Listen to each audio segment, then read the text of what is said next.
Tired of opening the same folder every day?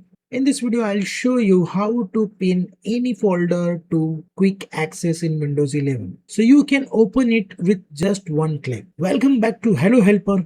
Let's do it. First, open File Explorer on your Windows PC. Now navigate to the folder you use most often.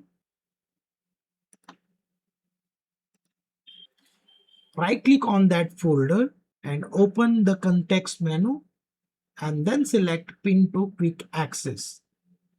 That's it. The folder is pinned now. Now click Home in the File Explorer. You will see your pin folders in Quick Access section, making it easy to open anytime.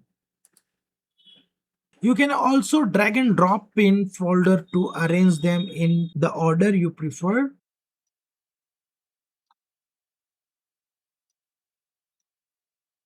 If you no need a folder, simply right click it and unpin from Quick Access.